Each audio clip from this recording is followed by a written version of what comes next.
Welcome to Thasni's kitchen. Hi everyone, അസ്സലാമു അലൈക്കും.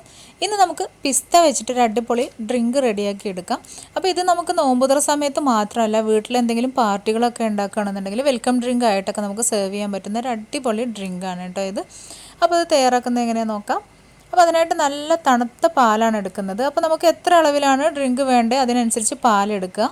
അപ്പോൾ ചിലവർക്ക് പാല് മാത്രമായിട്ടാകുമ്പോൾ അതിങ്ങനെ കട്ടി കൂടുതലായിട്ട് തോന്നും, ചിലവർക്ക് അങ്ങനെ ഇഷ്ടമുണ്ടാവില്ല. അപ്പോൾ അങ്ങനെയാണെന്നുണ്ടെങ്കിൽ നിങ്ങൾ വെള്ളം ഒഴിച്ചിട്ട് അതൊന്ന് ലയിപ്പിച്ചെടുക്കുന്നത് നല്ലതാണ്. അപ്പം ഞാനിപ്പോൾ ഇവിടെ ഒരു 4 കപ്പ് അളവിൽ പാലെടുത്തിട്ട് അതിലേക്ക് 1 കപ്പ് വെള്ളമാണ് ചേർത്ത് കൊടുത്തിട്ടുള്ളത്. ആവശ്യത്തിന് പഞ്ചസാര ചേർത്ത് കൊടുത്തിട്ടുണ്ട്. ഇപ്പോൾ ഞാൻ ചേർക്കുന്നത് അല്പം ബദാം ഒന്ന് വെള്ളത്തിലിട്ട് സോക്ക് ചെയ്ത് അരച്ചെടുത്തിട്ടുള്ള ബദാം മിൽക്കാണ്. ബദാമോ അല്ലെങ്കിൽ കാഷ്യൂ നട്ട്സോ അരച്ച് ചേർത്ത് കൊടുക്കുകയാണെന്നുണ്ടെങ്കിൽ നല്ല ടേസ്റ്റ് ആയിരിക്കും. അതില്ലാത്ത ഒരു സമയത്ത് നമുക്ക് യൂസ് ചെയ്യാവുന്നത് പാൽപ്പൊടിയാണ്. അപ്പോൾ 2 ടീസ്പൂൺ പാൽപ്പൊടി ഒന്ന് പാലിൽ ലയിപ്പിച്ചിട്ട് അത് ചേർത്ത് കൊടുക്കാവുന്നതാണ് കേട്ടോ, അതില്ലെന്നുണ്ടെങ്കിൽ. ഇനി ഇതിലേക്ക് പിസ്ത എസൻസ് ചേർത്ത് കൊടുത്തിട്ടുണ്ട്. ആദ്യം ഒരു 3 ഡ്രോപ്പ് പിസ്ത എസൻസ് ചേർത്തിട്ട് നമുക്കൊന്ന് മിക്സാക്കി കൊടുക്കാം.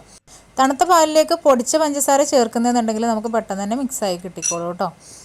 ഇനി ഇതിലേക്ക് ഞാനൊരു 2 ഡ്രോപ്പ് എസൻസും കൂടെ ചേർത്ത് കൊടുക്കുന്നുണ്ട്. അപ്പോൾ ഒന്നും കൂടെ ഒരു കളർ കിട്ടാനും അതുപോലെ തന്നെ അതിൻ്റെ ഒരു എസൻസിൻ്റെ ഒരു ഫ്ലേവർ കിട്ടാനും കൂടി വേണ്ടിയിട്ടാണ്.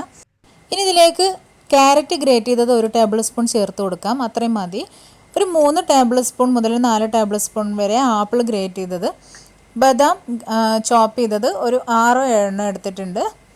പിന്നെ അല്പം സബ്ജ സീഡ്സ്, കസ്കസ് അത് സോക്ക് ചെയ്തതും കൂടെ ചേർത്ത് നന്നായിട്ടൊന്ന് മിക്സ് ചെയ്ത് കൊടുക്കുക.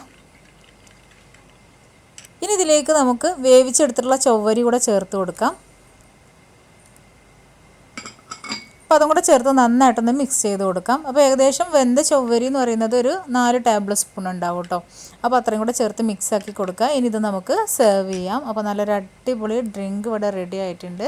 ഇനി ഇത് നമുക്ക് ഗ്ലാസ്സിലേക്ക് ഒഴിച്ചു കൊടുക്കാം. അപ്പോൾ അതിന് മുന്നേയായിട്ട് ഞാൻ അല്പം ചൊവ്വരി പിസ്ത എസൻസിൽ ഒന്ന് മിക്സ് ആക്കിയിട്ട് അത് ചേർത്ത് കൊടുത്തിട്ടുണ്ട്. അപ്പോൾ അതിങ്ങനെ കാണുമ്പോൾ ഒരു ഭംഗിക്ക് വേണ്ടിയിട്ടാണ് കേട്ടോ, വേണമെങ്കിൽ ചേർത്താൽ മതി. അപ്പോൾ ഫോട്ടോ ഒക്കെ എടുക്കുമ്പോൾ ഒരു ഭംഗിക്ക് വേണ്ടി ചെയ്തതാണ്. അതിന് മുകളിലായിട്ട് ഞാൻ അല്പം സബ്ജ സീഡ്സ് സോക്ക് ചെയ്തത് ചേർത്ത് കൊടുത്തിട്ട് അതിന് ശേഷമാണ് ഞാൻ ഡ്രിങ്ക് ഒഴിച്ചു കൊടുത്തിട്ടുള്ളത്.